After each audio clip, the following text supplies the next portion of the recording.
پہلے تو وہ ہیں ینقضون عہد اللہ من بعد میثاقہ، جو اللہ کے ساتھ کیے ہوئے وعدے کو کاٹ دیتے ہیں۔ اللہ کے ساتھ کیے ہوئے وعدے کبھی تو فرد کی سطح پہ ہوتے ہیں، اور اللہ کے ساتھ کیے ہوئے وعدے کبھی قوم کی سطح پہ ہوتے ہیں، اور اللہ تعالیٰ نے قرآن کریم میں دونوں کے متعلق یہ حکم دیا ہے کہ ان دونوں وعدوں کو پورا کیا جائے۔ قومی سطح کے جتنے معاہدات ہوتے ہیں وہ پورے کرنے بھی ضروری ہیں، اور فرد کی سطح کے جتنے معاہدات ہوتے ہیں انہیں بھی پورا کرنا ضروری ہے۔ اس سلسلے میں 2-3 مثالیں آپ کے سامنے رکھتے ہیں، شاید اس معاملے کو زیادہ واضح کر سکیں۔ مثلا رسول اللہ صلی اللہ علیہ وسلم نے عیسائیوں کے ساتھ جو معاہدہ کیا، غسان کے عیسائی تھے اور مناظرہ کرنے آئے تھے، اور جب رسول اللہ صلی اللہ علیہ وسلم نے مکہ فتح کر لیا تو پھر اتنا بڑا مرکز ہاتھ میں آ جانے کے بعد عربوں میں ہر جگہ یہ بات پھیل گئی کہ وہاں پر قریش کے یہ افراد غالب آ گئے ہیں، اور قریشی کے فلاں فلاں افراد مغلوب ہو گئے ہیں۔ تو قرب و جوار میں یمن تھا، عراق تھا، شام تھا، ان سارے علاقوں میں جب اطلاعات آہستہ آہستہ قافلوں کے ذریعے پہنچی تو یمن والوں کو یہ پریشانی لاحق ہوئی، اور یمن میں اس وقت عیسائیوں کی حکومت چل رہی تھی۔ پہلے ان میں یہودیوں کی حکومت تھی، اور یہودیوں نے سخت مظالم کیے تھے عیسائیوں، اتنے مظالم جتنے عیسائیت پہ مظالم ہوئے ولیعذ باللہ اتنے تو صحابہ کرام رضی اللہ عنہ پہ مکہ میں نہیں ہوئے جتنے عیسائیوں کے ابتدائی دور میں ان میں ظلم ہوئے۔ صحابہ کرام رضی اللہ عنہ کو گرم ریت پہ، انگاروں پہ لٹایا جاتا تھا، لیکن شاید ہی کوئی واقعہ ایسا ملے کہ کسی شخص کو زندہ جلا دیا گیا ہو۔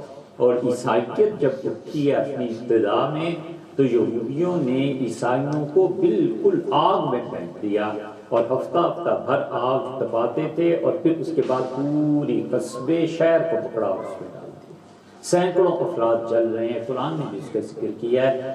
یہ جو سورہ بروج ہے اس میں آتا ہے وَمَا نَقَمُوا مِنْهُمْ إِلَّا أَن يُؤْمِنُوا بِاللَّهِ، اور ان عیسائیوں سے کس چیز کا انتقام یہودیوں نے لیا تھا؟ بس اس بات کا کہ وہ کہتے تھے اللہ ایک ہے، اور اسی سلسلے میں وہ احادیث بھی آئی ہیں۔ خیر وہ سورہ بروج کا اپنا مسئلہ ہے۔ یمن میں عیسائیوں کی حکومت قائم، عیسائیوں کو جب پتہ چلا کہ مکہ میں یہ ہو گیا ہے تو انہوں نے ایک وفد پورا بھیجا، 60-70 آدمی آیا، اور ان میں جو ان کا پوپ تھا سب سے بڑا پادری وہ بھی آیا، بادشاہ بھی آیا، دونوں بھائی، ایک دنیا کا حکمران یعنی پورے یمن کی بادشاہ، اور ایک دین کا حکمران کہ ان کا مفتی اعظم تھا، یہ دونوں آئے، اور رسول اللہ صلی اللہ علیہ وسلم سے 60 آدمی تھے۔ یہ اسلام کی وسعت ہے، اور یہ اب تک بھی اسی کی اجازت ہے، لیکن ظاہر ہے کہ اب ہم کسی کو اجازت نہیں دیتے۔ انہوں نے آ کے رسول اللہ صلی اللہ علیہ وسلم نے فرمایا کہ مجھے اطلاع ملی ہے، اور ان کے ٹھہرانے کا بندوبست مسجد نبوی میں کیا گیا۔ انہوں نے شام کا وقت ہوا، حضرت عیسیٰ اور مریم علیہ السلام کے بت نکالے اور وہیں رکھ کے پرستی شروع کر دی مسجد میں، اور پہلی مرتبہ مسجد نبوی میں عیسائیوں کی پرستش ہوئی ہے۔ تو صحابہ رضی اللہ عنہ آگے وہ کہا اللہ کے رسول عیسائی وہاں پر شرک کر رہے ہیں، مسجد ناپاک ہو گئی۔ رسول اللہ صلی اللہ علیہ وسلم آئے اور مسجد دیکھتے رہے، فرمایا کدھر ناپاکی ہے مجھے بتاؤ؟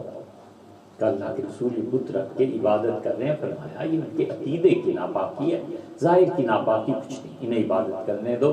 تو مسجد نبوی میں رسول اللہ صلی اللہ علیہ وسلم کی اجازت ہی سے عیسائیوں نے عبادت کی۔ ہوتے ہوتے بحث مباحثہ شروع ہوا۔ قصہ مختصر یہ کہ آخر پہ پہنچ کے اللہ نے آیت نازل کر دی، یہ تفسیر سورہ آل عمران میں آتی ہے، اور اللہ تعالیٰ نے فرمایا کہ ان سے کہیے کہ یا تو آپ کو مان لیں، اور اگر بحث مباحثہ ہی کرنا ہے تو اس کی بجائے مباہلہ کرنا۔ ایک ہے مناظرہ، مناظرے میں تو بحث مباحثہ، مباہلے میں یہ کہ دونوں فریق بیٹھ جائیں اور اللہ سے دونوں دعا مانگے کہ اے رب ہم میں سے جو آدمی بھی غلطی پہ ہے اسے تو تباہ کر دے، اپنی تباہی کے لیے اور دشمن کی تباہی کے لیے دعا کرنا، دونوں میں سے ایک چیز۔ اور مباہلے کے لیے رسول اللہ صلی اللہ علیہ وسلم نے قرآن کے حکم کے مطابق بات شروع کی، اور آپ نے فرمایا کہ اگر یہ عیسائی میرے ساتھ مباہلے میں آ گئے تو جہاں ہم لوگ آپس میں ایک دوسرے کے خلاف بیٹھیں گے تم دیکھو گے یہ وادی آگ سے بھر جائے گی۔ وہ بڑا عقل مند تھا عیسائی، اس نے اپنے بھائی سے کہا، جو بادشاہ تھا، اس سے کہا بھائی نہ مباہلہ کرو۔ اس کا بھیا ہم حق پہ ہیں، عیسائیت سچی ہے۔ اس نے کہا یہ اللہ کے رسول، اس نے کہا تو پھر مانتے کیوں نہیں؟ کہنے کہ اگر مان لیں گے تو تمہیں حکمرانی سے ہاتھ دھونا پڑیں گے اور میں مفتی اعظم کے منصب سے الگ ہو جاؤں گا، دونوں خاندان بیڑا غرق ہو جائے گا۔ اس لیے چپ کر کے جو شرائط ہیں، ان شرائط پہ جو صلح ہوئی اس میں رسول اللہ صلی اللہ علیہ وسلم نے لکھوایا کہ غسان یمن والے سود کا کاروبار نہیں کریں، اور آپ نے فرمایا سود کا کاروبار یمن میں اگر تم میں سے ایک آدمی جو تمہارا حکمران ہے نا اکیلا اگر یہ بھی کرے گا تمہارا معاہدہ ٹوٹ جائے گا۔ میں اپنے نگرانی میں سود کا کاروبار بالکل نہیں چلنے دوں گا۔ اسی لیے سیدنا عمر رضی اللہ عنہ نے عیسائیوں کو جب وہاں سے بھی نکالا اپنے دور خلافت میں تو انہوں نے کہا کہ تم نے ہمارے ساتھ معاہدہ کیا تھا کہ تم سود کا کاروبار ملک میں نہیں کرو گے، اور اب تم نے سود کے کاروبار شروع کر دیے ہیں۔ صحابہ رضی اللہ عنہ ان کا اللہ امیر المومنین وہاں شراب وغیرہ وغیرہ یہ سارے گناہ ہوتے ہیں، انہوں نے کہا ان گناہوں کو چھوڑو، سود تباہ کر دے گا سب کو، یہ سود سب سے بدتر چیز ہے۔ اور پھر دوسری بات یہ ہے کہ ہمارے بچے مسلمان وہاں رہتے ہیں، یہ سارے سود کے کاروبار میں لگ جائیں گے کیونکہ پیسے میں ظاہر ہے کہ اٹریکشن ہے۔ تو یہ وہ معاہدے تھے جو عالمی سطح پر ہوئے تھے، لیکن حضرت عمر رضی اللہ عنہ کا تم نے معاہدہ توڑ دیا۔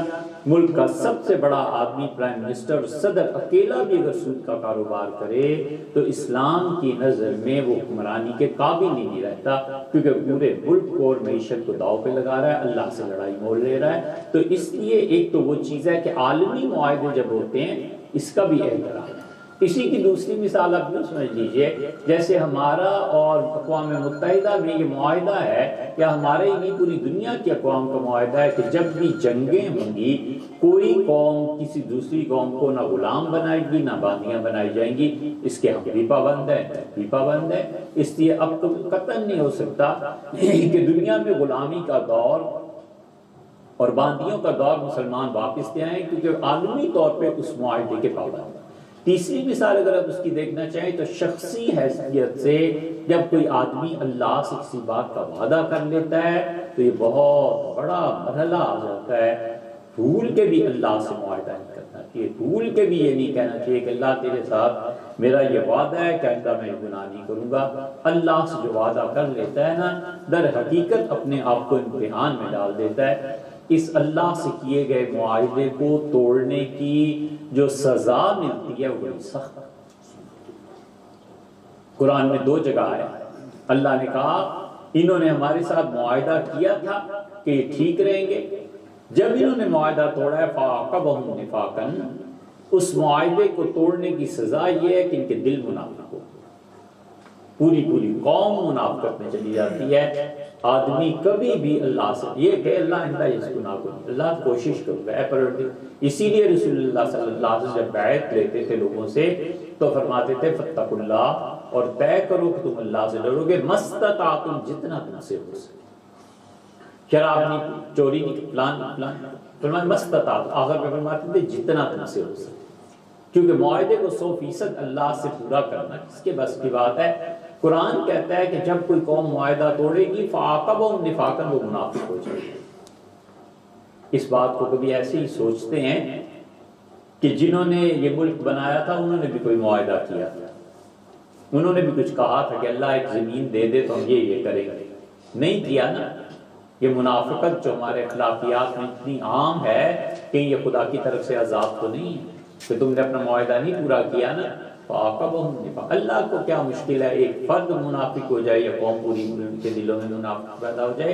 اس لیے اللہ کہتا ہے پہلی بات یہ ہے کہ ينقضون عہد اللہ من بعد میثاقہ، پکے عہد و پیمان کے بعد بھی معاہدے کو توڑتے ہیں۔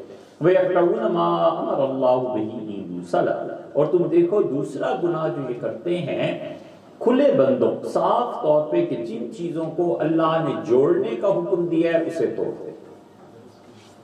مفسرین نے بڑی اچھی بات لکھی ہے، انہوں نے لکھا ہے کہ وفادار نہیں رہتے، جس چیز کے ساتھ وفا کا حکم اللہ نے دیا ہے اس وفا کو توڑ دیتے ہیں۔ اللہ نے حکم دیا ہے کہ شوہریں کہ بیویاں عورتیں اپنے شوہروں کے ساتھ وفادار رہیں، وہ وفا کو توڑنا ہے۔ اسی لیے رسول اللہ صلی اللہ علیہ وسلم نے فرمایا کہ دیکھو میں تمہیں منافق عورتوں کی خبر دوں، اور آپ نے فرمایا قیامت کے دن منافق عورتیں جو تم دیکھو گے تو وہ ہیں جو اپنے شوہر سے بغیر کسی وجہ کے طلاق مانگتی، کوئی وجہ نہیں ہے، سب کچھ اللہ نے دے رکھا ہے، اب خام خواہ غصے میں آپ کے کسی اور کوئی چیز غلط کام جس سے طلاق مانگنا، کہیں اور شادی کرنے کا خام خواہ ارادہ ہو گیا اور طلاق کے مطالبے کرنا، رسول اللہ صلی اللہ علیہ وسلم نے بتایا کہ یہ وہ عورتیں ہیں جو منافق ہیں۔ مردوں کے متعلق بھی بتایا کہ جو مرد اپنے عہد و وفا میں پورے نہیں اترتے ان پر بھی نفاق ہے۔ اللہ نے جن چیزوں کے جوڑنے کا حکم دیا ہے، خدا نے اس چیز کو طے کیا ہے کہ لوگ اپنی ماں باپ کے ساتھ وفاداری کریں گے، اس بات کو طے کیا ہے کہ اپنی ریاست کے ساتھ وفاداری کریں گے،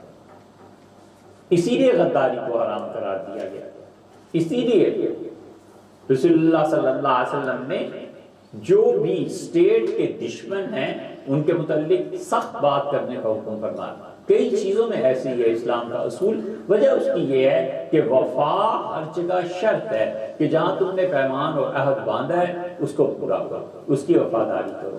اسی لیے فرمایا کہ من لم یوقر کبیرنا، جو شخص معاشرے میں ہمارے بڑے لوگوں کی عزت نہیں کرتا، ولم یرحم صغیرنا، اور ایسے بڑے پیدا ہو جائیں چھوٹوں پہ شفقت کا ہاتھ نہیں لگتے، فرمایا فلیس منا، یہ اس امت سے نکل کر باندھا ہے ایک دوسرے کے ساتھ کہ تم چھوٹے ہو، بڑوں کے لیے عزت اور احترام، بڑے ہو جاتے ہو، چھوٹوں کے ساتھ شفقت اور محبت سے پیش آنا ہے۔ یہ ساری چیزیں اسی لیے ہیں کہ جن چیزوں کو اسی طرح رشتہ داروں کو جوڑنے کا حکم دیا ہے۔ رسول اللہ صلی اللہ علیہ وسلم پوچھا گیا اللہ کے رسول مسلمانوں کا سب سے اچھا خاندان کون سا ہوتا ہے؟ فرمایا جہاں لوگ ایک یتیم بچے کو لے کے اس کی پرورش کرتے ہیں، مسلمانوں کا سب سے اچھا گھرانہ وہ حکم دیا گیا۔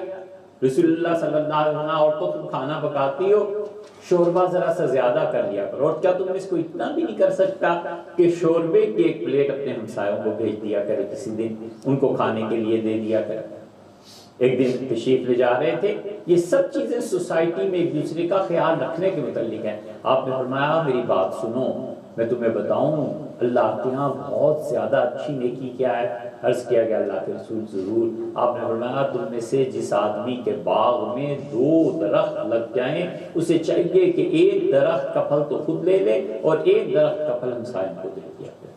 اور تم میں سے جس انسان کے پاس سواری کے 2 جانور آ جائیں، ایک اپنی سواری کے لیے رکھ لے اور ایک اپنے ہمسائے اگر کبھی مانگیں تو دل تنگ نہ کرے، انہیں بھی سواری کے لیے دے دیا کرے۔ یہ چیزیں جوڑنے کی بتائی ہیں، توڑنے کی نہیں، کہ سوسائٹی میں وہ لوگ جو مالی طور پہ کمزور ہوتے ہیں ان کی مدد کی جائے۔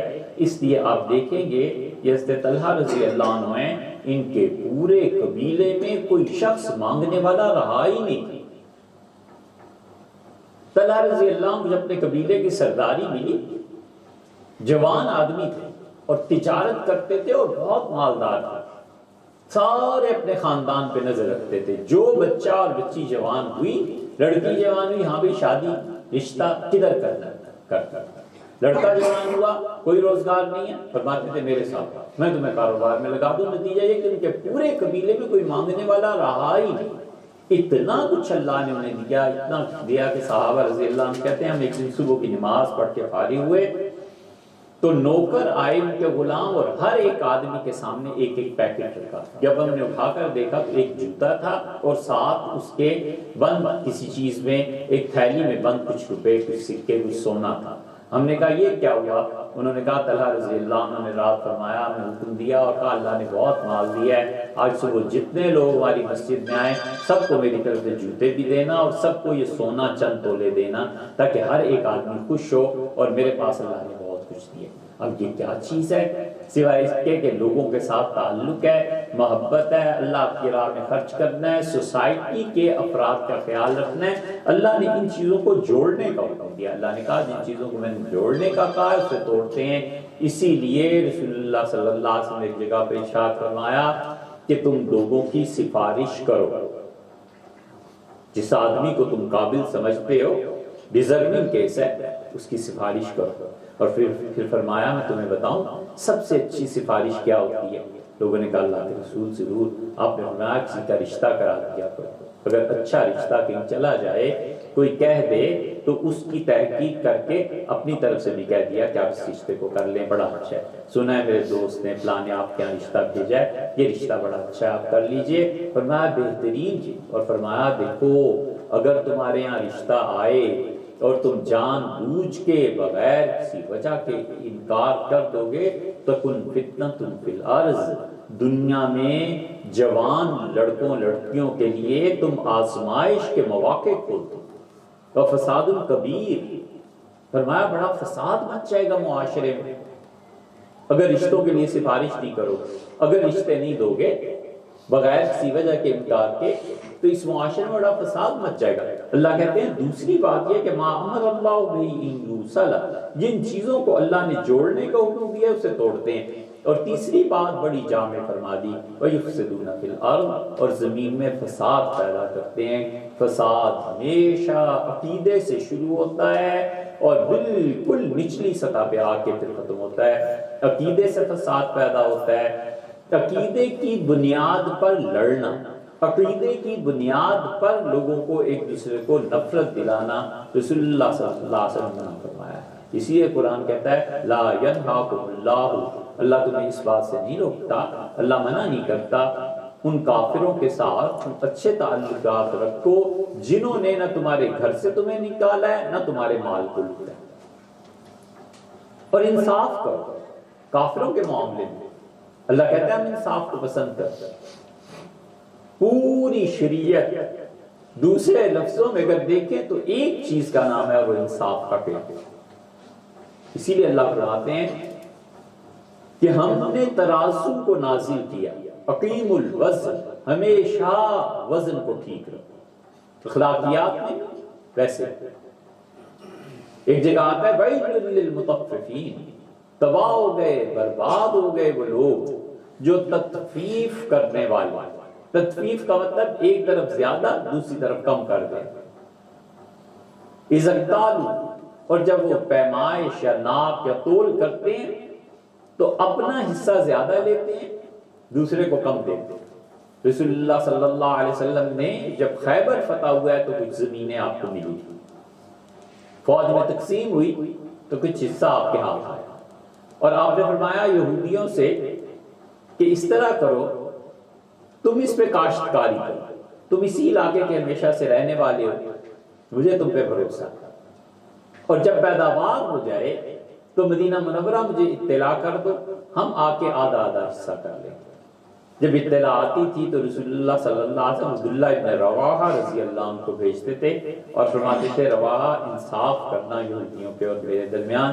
رواحہ رضی اللہ عنہ جا کے ساری فصل محنت کام کر کے اکٹھا کر کے دو ڈھیر لگا دیتے تھے اور کہتے تھے رسول اللہ صلی اللہ علیہ وسلم نے جو حکم دیا ہے کہ ان میں سے جو آپ چاہیں چنیں، یہ دو ڈھیر ہیں برابر برابر کے میں نے اپنی حد تک تقسیم کر دیے، یہودیوں آؤ اور جو تمہارا جی چاہے لے جاؤ، دوسرا میں رسول اللہ صلی اللہ علیہ وسلم کے لیے لے جاؤں گا۔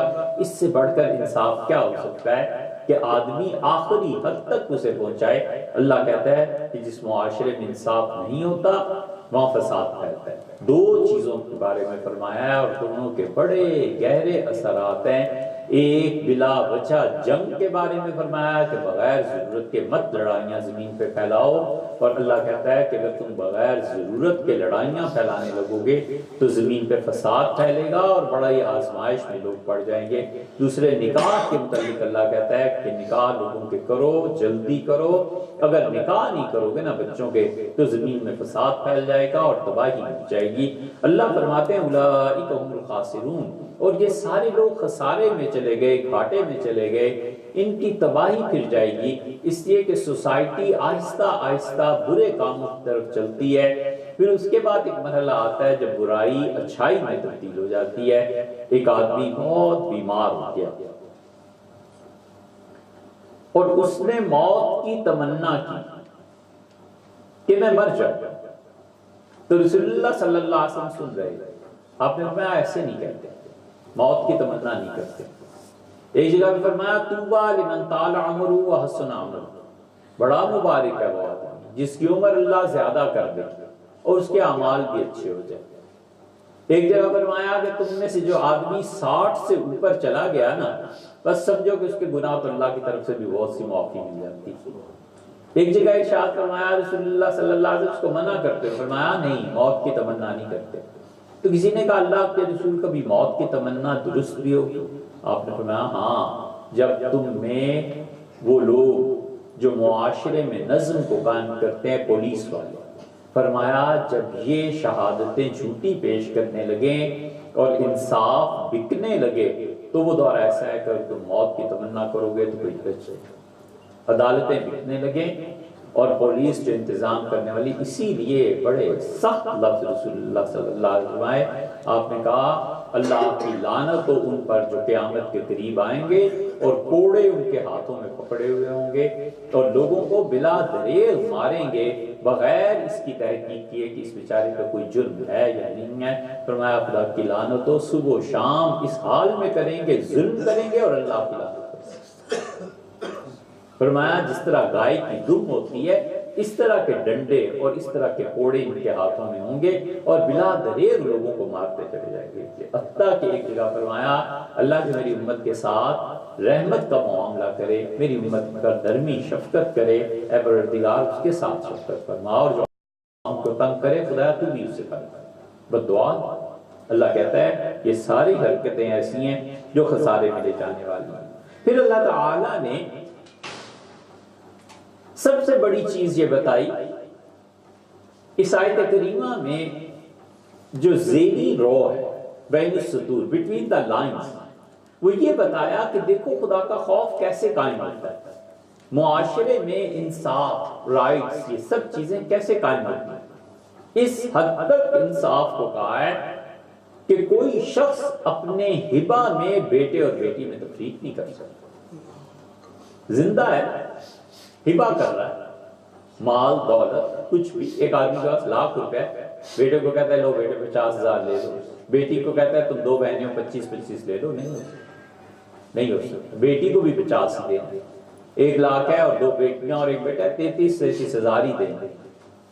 یہ نہیں ہو سکتا کہ ہبہ میں وہ اپنے بیٹے اور بیٹی میں فرق کر لے۔ اتنے محتاط تھے رسول اللہ صلی اللہ علیہ وسلم کہ ابو رافع رضی اللہ عنہ کہتے ہیں میں جہاد سے چلا جاتا تھا، عام طور پہ میری بیوی نے ایک دن سے کہا کہ تمہیں کچھ ہو گیا جہاد میں تو ان بچوں کا کیا بنے گا؟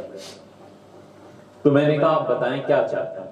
انہوں نے کہا یہ جو زمین ہے نا، تمہارے بھائی بھی ہیں، بہنیں بھی، سارا خاندان کنبہ قبیلہ ہے، اپنا حصہ اپنے بچوں کے نام کر چاہتا۔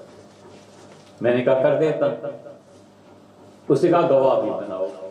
میں نے کہا کس کو؟ اس نے کہا رسول اللہ صلی اللہ علیہ وسلم کو گواہ بناؤ، کوئی پھر ہی نہ سکے۔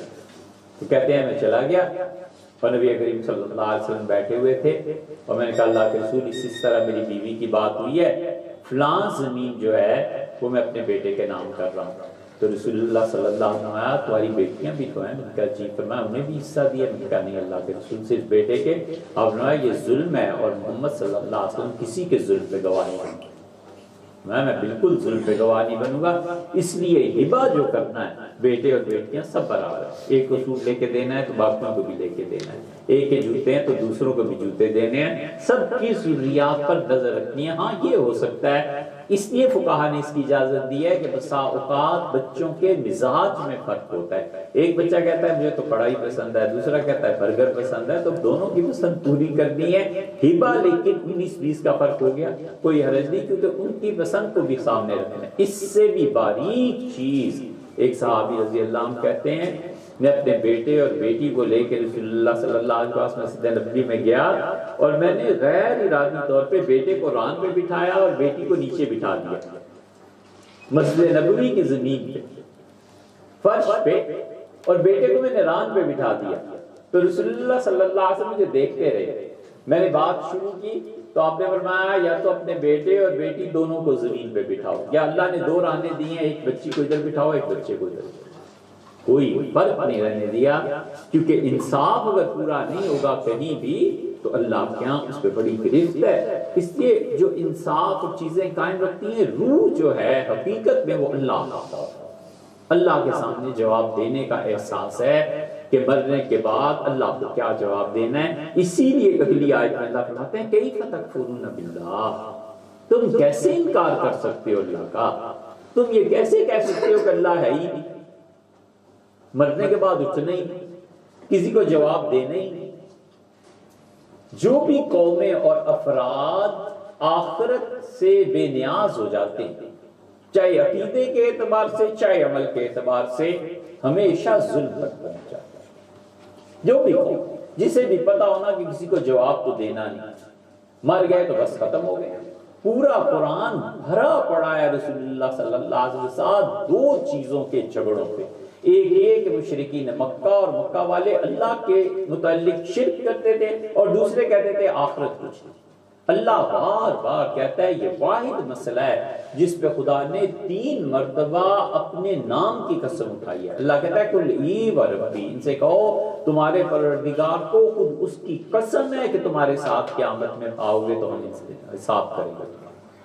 ایک جگہ اللہ کہتا ہے کہ ان سے کہو خدا اپنی قسم کھاتا ہے اور کہتا ہے کہ قیامت یقیناً برپا ہوگی لوگوں اور تمہیں ہمارے پاس پہنچنا ہے۔ تیسری جگہ پھر یہی کہتا ہے، کیوں؟ اس لیے کہ قیامت کا تصور اٹھ جائے، قبر کا تصور اٹھ جائے تو پھر تصور ہی کیا رہ جاتا ہے کہ جس کے پاس پیسہ ہے جو مرضی کرتا ہے، جس کے پاس اختیار ہے وہ جو مرضی کرتا ہے۔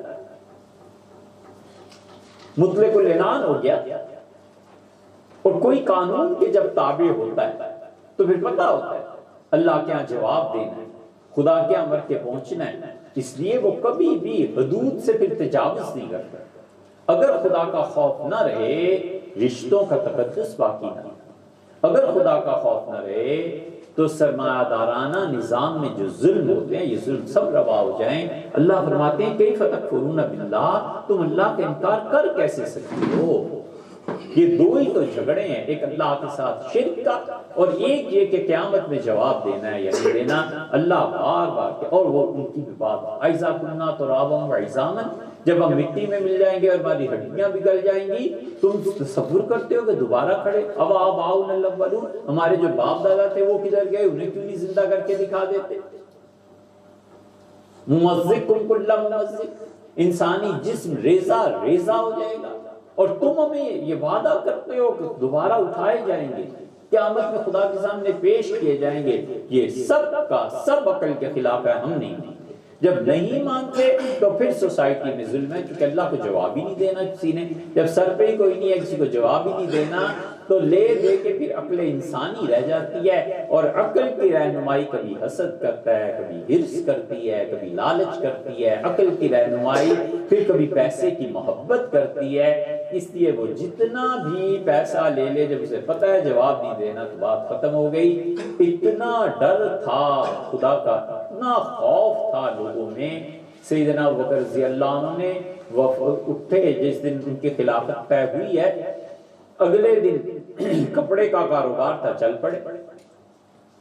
حضرت عمر ابو عبیدہ بن جراح رضی اللہ عنہ آ رہے تھے، حضرت ان کا بازار ہے، ان کا کیا کرنا، ان کا تجارت اور کیا کرنا، ان کا آپ دکان پہ جا رہے ہیں، یہ کون سنبھالے گا؟ آپ کپڑا بیچنے میں لگ جائیں گے تو مسلمانوں کے کام۔ انہوں نے کہا کہ میں اپنے گھر والوں کو کہاں سے کھلاؤں؟ حضرت عمر رضی اللہ عنہ نے کہا اس شخص کو، ابو عبیدہ کو، رسول اللہ صلی اللہ علیہ وسلم کہا میری امت میں سب سے زیادہ امانت دار آدمی یہ، ان سے فیصلہ کرا لیں کتنے آپ کے اخراجات ہیں روزانہ کے اتنے پیسے آپ کو مل جائیں گے، اور آپ تجارت چھوڑ دیں۔ سیدنا ابوبکر رضی اللہ عنہ مانے، وفات سے پہلے حضرت عائشہ رضی اللہ عنہ کو بلایا، فرمایا تو میری بڑی پیاری بیٹی، ہاتھ چومے ان کے، اور فرمایا میری بیٹی میں اب اللہ کے پاس چلا جاؤں گا، یہ بتاؤ میں نے اپنی پورے دور حکومت میں سرکاری خزانے سے کتنے پیسے لیے؟ انہوں نے حساب کتاب کر کے پیش کر دیا، ان کا 8000 درہم یا دینار اس زمانے کا سکہ تھا۔ فرمایا فلاں میری زمین ہے، اسے بیچ کے یہ پیسے میرے بچوں سب سے پہلے حکومت کے خزانے میں جمع کرا دینا، اللہ مجھ سے نہ پوچھے کہ مسلمانوں کا مال میں نے کیا۔ پھر فرمایا کہ تمہارے پاس ایک اونٹنی بھی تو تھی جو گھر میں، وہ اونٹنی پہ ہمارا نوکر پانی کنویں سے لے کے آیا کرتا تھا۔ عرض کیا گیا وہ، فرمایا وہ اونٹنی تو بالکل نہ اسے بہت کم نظر آتا تھا، تو وہ کبھی ادھر چلی جاتی تھی ان کا جی، تو فرمایا میری اونٹنیوں میں دیکھو ایک بہت اچھی اونٹنی ہے، یہ بھی مسلمانوں کی واپس کر دینا، اس کے عوض میں ایسے نہ ہو قیامت میں اللہ کیا مجھ سے پوچھا۔ سیدنا عمر رضی اللہ عنہ جب خلیفہ بنے اور یہ بات بتائی کہ ان کا کتنا وہ کر لیتے تھے، کیا ہوا؟ بتایا گیا کہ حضرت وہ 8,000 بھی واپس کر گئے تھے، اونٹنی بھی واپس کر گئے تھے، سب چیزیں واپس۔ سیدنا عمر رضی اللہ عنہ کا اللہ میں اس مقام تک نہ پہنچ سکتا، اللہ میں اتنا پرہیزگار نہیں بن سکتا، بس میرے پروردگار یہ ہے کہ میں مسلمانوں کا مال اس میں سے اتنا لوں گا جیسے یتیموں کا سرپرست اپنی اولاد اور یتیموں کو پالنے کے لیے کچھ لے لیتا ہے، بس ان کا اللہ اتنا بس لوں گا، اور اس پہ تو حساب نہ فرما۔ پھر بھی وفات کے وقت 80,000 روپے کے مقروض تھے۔ فرمایا وہ جو رسول اللہ صلی اللہ علیہ وسلم قبر کے سامنے ایک جگہ ہے نا، میرا ایک کمرہ ہے، اس کمرے کو بیچ دینا اور میرے جو پیسے ہیں بچوں یہ ادا کر دینا، مسلمانوں کو کوئی پیسہ میرے سے نہ رہے۔ یہ سب کیا ہے؟ اللہ کے ہاں حساب و کتاب ہے، اللہ کے ہاں جواب دہی۔ اسی لیے عیسائی جب مصر فتح ہوا ہے تو عمر بن العاص رضی اللہ عنہ نے لکھا کہ حضرت یہاں پہ ایک عیسائی ہے، اور وہ عیسائیوں کو جب ہم نے فتح کیا ہے تو ہم نے دیکھا بڑے بڑے رجسٹر ہیں، اور اس پہ پوری مملکت کا حساب کتاب لکھا ہوتا ہے۔ سیدنا عمر رضی اللہ عنہ نے کہا سب سے زیادہ حقدار میں ہوں، میرے پاس بھیجو اس آدمی کو۔ جب وہ عیسائی پہنچا مدینہ منورہ تو فرمایا میں تم سے بڑا خوش ہوں، اور سن کے مجھے بڑا اچھا لگا، تم ہماری مملکت کا بھی حساب لکھا کرو، اسٹیٹ کا پورا حساب سال کے بعد مجھے بتا دیا کرو، کتنے پیسے آئے، کس کے پاس خرچ ہوئے۔ پہلا ایڈیٹر جنرل جو تھا مسلمان کو وہ عیسائی سیدنا عمر رضی اللہ عنہ کا، فرمایا ہر ایک کا حساب لکھا کرو کہ کتنے پیسے کہاں لگ رہے ہیں۔ یہ سب کیا ہے؟ اللہ کے سامنے جواب دینے۔ اتنا احساس یہ کبھی تھا کہ رسول اللہ صلی اللہ علیہ وسلم گھر میں ایک نوکرانی بچی تھی، فرمایا یہ کام کرو، اٹھے تھوڑی دیر بعد باہر گئے تو بچی کھیل رہی تھی، بچوں کے ساتھ گلی میں جیسے کھیلنے لگ جاتی ہے، تو آپ نے اسے بلایا اور سمجھایا، آپ نے کہا بیٹی اگر مجھے اللہ کا خوف نہ ہوتا، خدا کے سامنے جواب دینے کا نا، تو میں تمہیں ضرور سزا دیتا، جلدی جاؤ کام کرتے۔ اللہ کا خوف، اللہ کہتا ہے کیف تکفرون باللہ، تم اللہ کا انکار کر کیسے سکتے ہو، وکنتم امواتا فاحیاکم، تم کچھ نہیں تھے اور ہم نے تمہیں پیدا کیا، عدم سے وجود میں لایا، وجود سے وجود تو پھر کوئی بات ہے، تھا ہی کچھ نہیں، اور اللہ نے عدم سے پیدا کیا۔ یعنی تصور کریں تو یہ تصور بھی ذرا مشکل سے بنتا ہے، مثلاً میٹر نہیں تھا، مادہ نہیں تھا، اللہ نے اسے پیدا کیا، پھر اللہ تعالیٰ نے اسے پھیلایا۔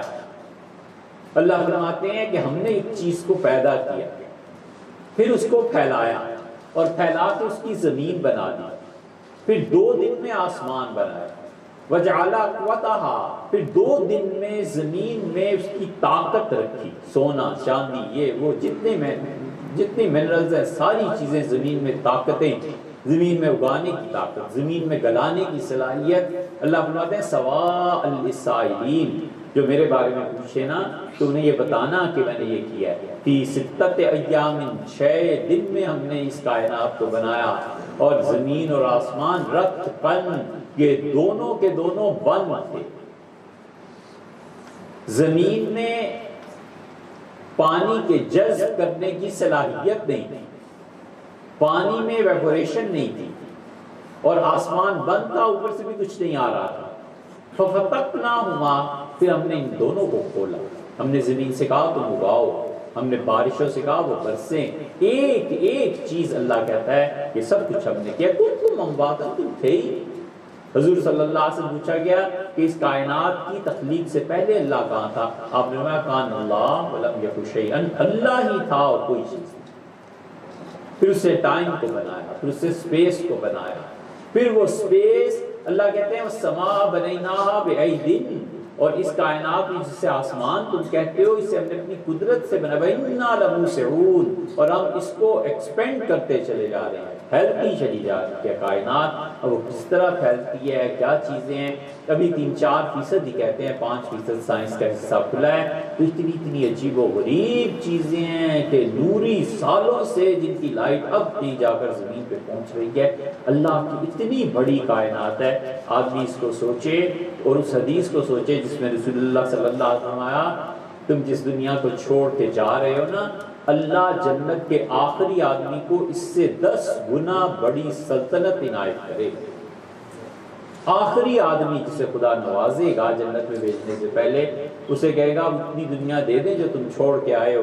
وہ کہے گا پروردگار تو حاکم اور تو شہنشاہ اور مجھ سے مذاق. اللہ فرمائیں گے نہیں، میرے اس بندے کو لے جاؤ اور جو دنیا چھوڑ کے آیا ہے اس سے 10 گنا بڑی دنیا اسے دو. یہ اکیلا حکمران ہے وہاں کا اور بادشاہ ہے. اللہ کی اتنی بڑی. اللہ فرماتے ہیں تم تم تھے ہی نہیں، ہم نے تو تمہیں پیدا کیا. ثم یمیتکم، پھر تم پہ موت طاری کرے. اسی لیے موت انسان کی یہ اتنا بڑا فیصلہ ہے کہ ہم سمجھتے ہیں اس سے کچھ کائنات میں ہوتا نہیں، بہت کچھ ہوتا ہے. اسی لیے قرآن کہتا ہے کہ فرعون جب مرا اور اس کی فوج جب پٹی اور مری، اللہ فرماتے ہیں فما بکت علیہم السماء والارض، نہ آسمان اس پہ رویا نہ زمین روئی. حضور صلی اللہ علیہ وسلم، تم میں سے جب کوئی آدمی مرتا ہے نا تو آسمان پہ 2 دروازے روتے ہیں. اس کے رزق کا دروازہ رو دیتا ہے اور حسرت سے کہتا ہے کہ اے رب اب میرے ذریعے سے کوئی رزق زمین پہ نہیں جائے گا، تیرے اس بندے کا رزق، اور دروازہ بند کر دیا جاتا ہے. اور دوسرا وہ دروازہ جس سے بندے کے اعمال اوپر جاتے تھے، نیکی کے اعمال، وہ بند کر دیا جاتا ہے. اور وہ دروازہ بھی افسوس کا اظہار کرتا ہے کہ اب میرے بندے کے نیک اعمال میرے ذریعے اوپر نہیں جائیں گے. یہ ہے جس کو قرآن کہتا ہے فما بکت علیہم السماء، آسمان نہیں رویا کرتی زمین. اس کا مطلب ہے کہ اللہ کے اچھے بندوں کا جو انتقال ہے آسمان اس پہ رو دیتا ہے. اللہ کے اچھے بندے جو دنیا میں نیکی کا کام، سکون کا، عزت کا، دوسروں کے ساتھ تعلق چیزوں کا کام کر کے جاتے ہیں، اس درجے تک پہنچ جاتے ہیں کہ رسول اللہ صلی اللہ علیہ وسلم جنازے میں جا رہے تھے اور پنجوں کے بل چل رہے.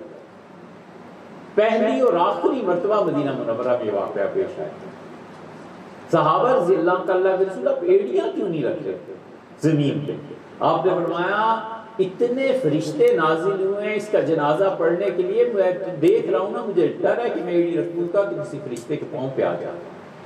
اور آپ نے فرمایا تم جانتے ہو اہتز لہ عرش الرحمن، جب اس کی روح خدا کے عرش کے قریب پہنچی تو عرش جھومنے لگا کہ اتنی پاک روح آئی ہے، اتنا اچھا لگا ہے.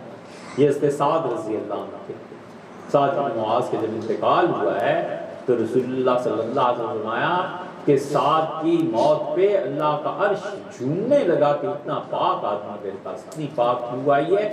یہ ساری کی ساری ایسی چیزیں ہیں جن کا تعلق عالم غیب سے ہے، اور آدمی جو کچھ کرتا ہے اس انجام کو دیکھ لیتا ہے. اس لیے اللہ فرماتے ہیں کہ ہم موت دیتے ہیں، موت اس کے لیے ایک وقت طے ہے. لا یستاخرون ساعۃ ولا یستقدمون. اللہ پر ایک جگہ فرماتے ہیں کہ 1 سیکنڈ کے برابر، نہ اس سے آگے نہ اس سے پیچھے. بس اذا جاء اجلهم، جب ان کی اجل آ جاتی ہے. ایک جگہ چیلنج کرتا ہے اور کہتا ہے تم مجھے نہیں مانتے اور تم نے کبھی غور نہیں کیا موت پہ، اور عجیب چیلنج کیا ہے. اللہ فرماتے ہیں جب وہ مر رہا ہوتا ہے اور تم سب اس کے گرد بیٹھے ہوئے ہوتے ہو، نحن اقرب الیہ منکم، تم سے زیادہ اس مرنے والی کے اس وقت ہم قریب زیادہ ہوتے ہیں. تم تو بیٹھے ہوئے ہو نا، ہم تم سے زیادہ اس کے قریب ہوتے ہیں. اور پھر خدا کہتا ہے لولا ترجعونہا، اگر تم میرے مقابلے میں کچھ کر سکتے ہو تو اس کی روح کو پھر روکو، لوٹا لو اس کو، موت کو واپس کر دو، پلٹ سکتے ہو موت. ایسا چیلنج ہے جس کے سامنے آدمی بے بس. بڑی سے بڑی محبت کی چیز ایسے چل پڑتی ہے جیسے کوئی مطلب تعلق ہی نہیں اس دنیا سے رہا، کچھ نہیں کر سکتا انسان، اتنا عاجز ہوتا ہے. اسی لیے اللہ کہتا ہے کہ ہم نہیں بدلتے. اس میں ایک اشکال یہ پیدا ہوتا ہے کہ حدیث میں آتا ہے یہ بدل دی جاتی ہیں چیزیں. بس جب رسول اللہ صلی اللہ علیہ وسلم کی نماز پڑھانے کے لیے تشریف لائے تو بس اتنا ہی وقت رہ گیا تھا کہ 2 رکعتیں پڑھی جا سکتی تھی۔ صحابہ رضی اللہ عنہ کہتے ہیں کبھی ہم سورج کو دیکھتے تھے کہ طلوع ہو رہا ہے، کبھی ادھر گھر کی طرف دیکھتے تھے کہ آج تشریف نہیں لائے، ہوگا اب کیا، فجر کب پڑھیں گے؟ آپ آئے جلدی جلدی 2 رکعتیں میں پڑھائیں اور پھر بیٹھ گئے۔ اور آپ نے فرمایا میں نے تہجد پڑھی اور اس کے بعد مجھے اونگ آ گئی، اور آپ نے فرمایا دیکھو میں نے 17 آدمیوں کو دیکھا، اور پھر رسول اللہ صلی اللہ علیہ وسلم نے ان کی تفصیل بیان کی۔ وہ ہم نے 2 گھنٹے میں پوری حدیث ریکارڈ کرائی تھی ایک جگہ، بہت مدت ہو گئی۔ اس میں کئی جگہ یہ آیا کہ اس کی موت آ گئی، اور جب فرشتے موت کے آئے تو ایک چیز ظاہر ہوئی اور اس نے کہا نہیں اس کی زندگی نہیں ہو سکتی۔ تم فرشتوں نے کہا تم کون ہو؟ انہوں نے کہا میں اس کے ماں باپ کی دعا ہوں۔ اس کی ماں دعا مانگ رہی تھی تو اللہ نے خود اپنے فیصلے کو بدلا، اور اللہ نے کہا جاؤ اور فرشتوں کو روک دو، اس کی ماں کی دعا اس سے لگ گئی ہے، اس کو زیادہ زندگی دے دو، اس کی عمر میں اضافہ کرو۔ ایک جگہ آتا ہے رسول اللہ صلی اللہ علیہ وسلم نے اسی حدیث میں فرمایا، آپ نے فرمایا میں نے ایک لڑکے کو دیکھا، اور میں نے دیکھا انبیاء علیہ السلام اپنے اپنے امتیوں کو بٹھا کر کوئی چیز سمجھا رہے ہیں، وہ جس نبی کے حلقے میں جاتا تھا لوگ اسے اٹھا دیتے، پھر دوسرے نبی کے حلقے میں پہنچا ادھر سے، پھر تیسرے نبی کے، ایک نیکی نے آ کے اس کا ہاتھ پکڑا اور میرے ساتھ لا کے بٹھا دیا۔ میں نے کہا یہ تم کون ہو؟ تو اس نے کہا کہ اللہ کے رسول میں اس کے پاک رہنے کی عادت، جب بھی اس پہ غسل واجب ہوتا ہے فوراً نہا لیتا ہے، تو یہ اتنا اللہ کو پسند ہے نیکی، طہارت اور پاکیزگی، کہ مجھے حکم ہوا، اللہ نے قبول فرمایا مجھے اور کہا اس کو حضور صلی اللہ علیہ وسلم کے ساتھ کر۔ یہ ایسی چیزیں 17 بیان فرمائیں، اور آپ نے کہا ایسے ہوا اور ایسے ہوا۔ ایک جگہ آتا ہے موت آ گئی، اور اس نے موت کے فرشتے آ گئے، تو آپ نے اس سے پوچھا تم کون ہو موت کو ٹالنے؟ اس نے کہا اس نے پانی پلا دیا تھا، اللہ نے فرمایا ہم نے قبول کیا، جاؤ اس کی عمر میں اضافہ کرو۔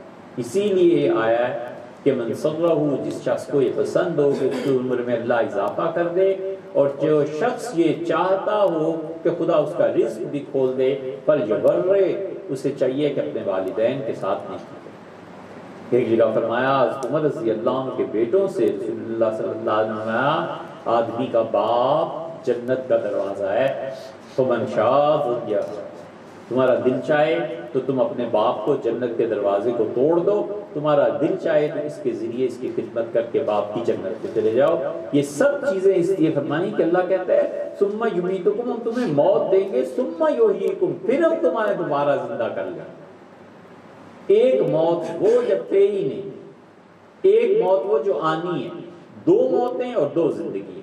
اسی لیے جہنم میں جہنم میں لوگ کہیں گے کہ احییتنا نسنتین وامتنا نسنتین، اللہ 2 زندگیاں ملی اور 2 موتیں، ایک وہ جو گزار کے آئے اور ایک یہ، اور ایک موت جو جسم پہ وارد ہوئی، اور ایک اس سے پہلے جب ہم تھے ہی نہیں۔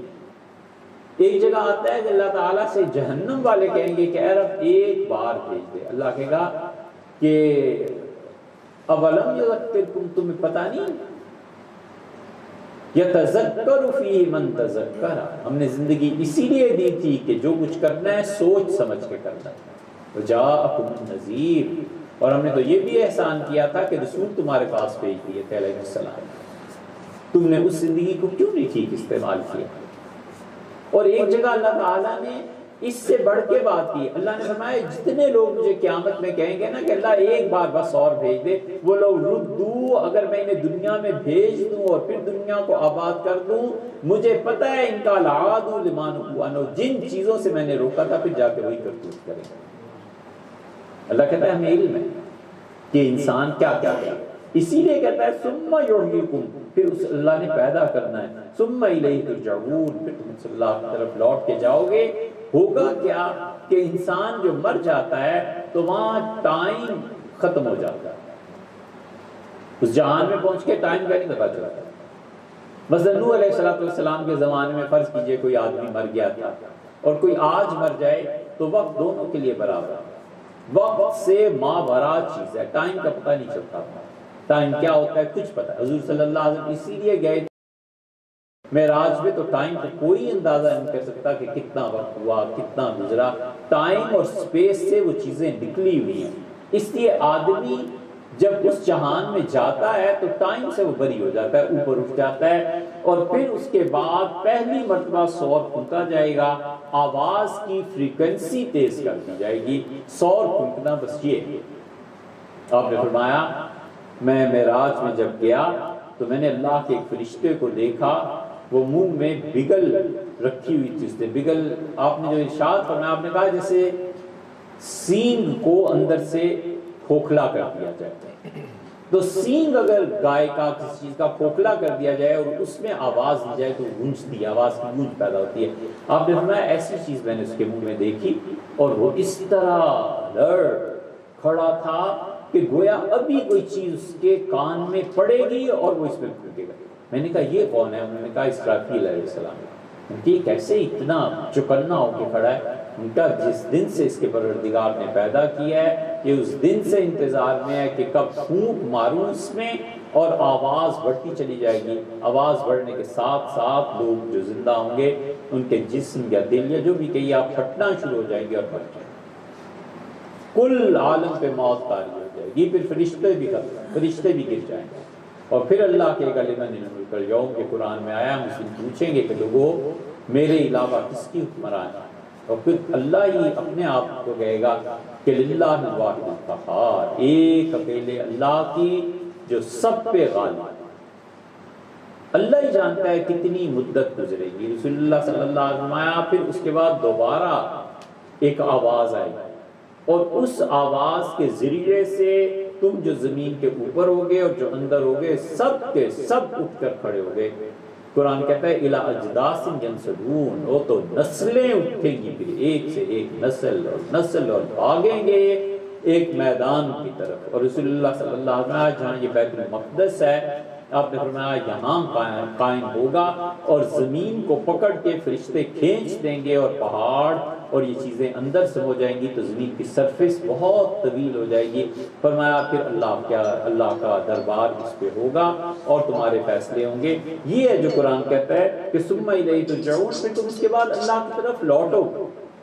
تو اللہ کی گرفت کا، پکڑ کا، حساب و کتاب کا یہ تصور اگر نہ ہو تو پھر انسان تو پھر معاذ اللہ خدا بن بیٹھا ہے، وہ تو اپنے جیسا کسی کو سمجھے ہی نہیں۔ اسی لیے فرعون کے جملے آپ دیکھیں نا قرآن میں، اس نے اپنے درباریوں کو جمع کیا ہوا ہے، موسیٰ علیہ السلام کھڑے ہیں اور کہتے ہیں میرے دربار والوں ام انا خیر، میں اچھا ہوں تمہارے لیے، یہ شخص سے سیدھی طرح بولنا بھی نہیں آتا، ھذہ الانہار تجری من تحتی، یہ مصر کے سارے دریا اور سارا پانی یہ میرے ہی حکم سے تو بہتا ہے، کون ہے اس مملکت میں میرے علاوہ؟ اور میں تمہیں بتاؤں اس شخص کو قتل کر، اور اگر اسے قتل نہیں کرو گے موسیٰ کو تو زمین میں فساد پھیل جائے گا۔ موسیٰ علیہ السلام کا انی عذت بربی، میں اپنے پروردگار کی پناہ مانگتا ہوں کہ تم مجھے پتھر مار مار کے ہلاک کرو، تمہارا بھی رب ہے اور میرا بھی رب ہے، اور ایسے نہیں ہے، میں تم لوگوں کو صحیح راہ بتا رہا ہوں کہ صحیح راہ کیا ہے۔ یہ ساری چیزیں اسی وقت دماغ میں سماتی ہیں جب اللہ کا خوف آئے، اللہ کا خوف اگر آ جائے انسان میں، حساب و کتاب کا تصور آ جائے تو پھر وہ پاؤں بھی زمین پہ زور سے نہیں مارتا اور نہیں رکھتا، اسی سے پتہ ہوتا ہے کہ اللہ کیا جواب دینا ہے، اللہ کیا یہ چیز ہے۔ رسول اللہ صلی اللہ علیہ وسلم اتنے محتاط تھے، صحابہ رضی اللہ عنہ اتنے محتاط تھے، مصر میں ایک شہر ہے قاہرہ کے قریب فسطاط، اب شاید اس کا حصہ ہی بن گیا ہوگا قاہرہ کا۔ فسطاط عربی میں کہتے ہیں خیمے کو۔ مصر سے جب مسلمانوں کی فوجیں نکلی تو عمر بن العاص رضی اللہ عنہ نے فتح کیا تھا، صعب بن ابی وقاص رضی اللہ عنہ کے ساتھ تھے، تو آخری خیمہ جب اکھیڑنا تھا تو نگرانی کر، ساری فوج نکل گئی، سامان نکل گیا، تو جو گورنر تھے ان کا خیمہ فوج نے پوچھا کہ حضرت اکھیڑ دیں، ان کا نہیں۔ ایک سپاہی کو وہاں بٹھایا اور کہا میرے خیمے میں ایک چڑیا نے گھونسلے میں انڈے دیے تھے، میں نے اس چڑیا کو کبھی نہیں نکالا، اب اس کے چھوٹے چھوٹے بچے ہو گئے، تو میں اسی خیمے میں رہتا رہا ہوں، دیکھو جس دن اس چڑیا کے بچے خود اپنی مرضی سے اڑ جائیں اور گھونسلہ خالی ہو جائے تو اس خیمے میں وہ کھیلنا ہے، ایسے نہ ہو کہ اس کے بچے ضائع ہو جائیں تو اللہ کو کون جواب دے؟ یہ احتیاط، یہ ہے وہ چیز جس پہ عبداللہ ابن رواحہ رضی اللہ عنہ وہ دو ڈھیر لگا دیتے تھے، کہتے تھے یہودیوں حضور صلی اللہ علیہ وسلم ایک تم لے لو ایک ان کا ہے۔ تو یہودیوں نے اس کے جواب میں ایک عالم کا اٹھا، اس نے کہا اللہ کی قسم جب تک تم میں یہ انصاف قائم ہے نا، دنیا میں کوئی قوت تمہیں نہیں ختم کر سکتی، جب تک تم میں یہ انصاف قائم ہے۔ کہ یہی چیزیں اللہ کہتا ہے یہ کیسے ممکن ہے، الیہ ترجعون، اللہ کی طرف لوٹ کے جاؤ گے، یعنی خدا کو حساب و کتاب دینا پڑے گا۔ تو جس اللہ کا حساب و کتاب دینا ہے، جب اس کا خوف ہوگا تو نہ تو تم ان چیزوں کو توڑو گے جنہیں اللہ نے جوڑنے کا حکم دیا ہے، نہ اپنے عہد و پیمان کو توڑو گے اور نہ زمین پر فساد پھیلاؤ گے۔ بٹوین دا لائنز اس آیت کریمہ میں اللہ نے اپنا اور قیامت کا یہ احساس دلایا ہے کہ ہمارے یہاں انہوں نے حساب دیا۔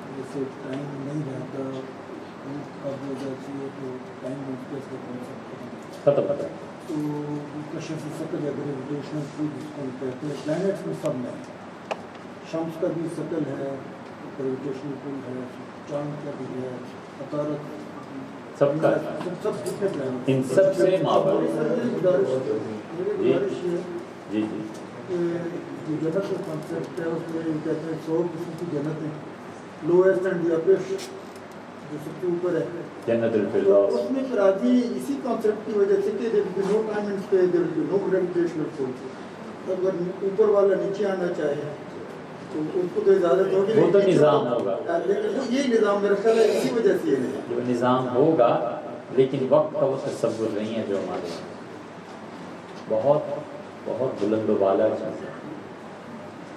اور اس ساتھ کے متعلق جسٹس کا جو نظام ہے اس کو کیا کریں، پاکستان میں ہم کیا کریں گے؟ دعا مانگے۔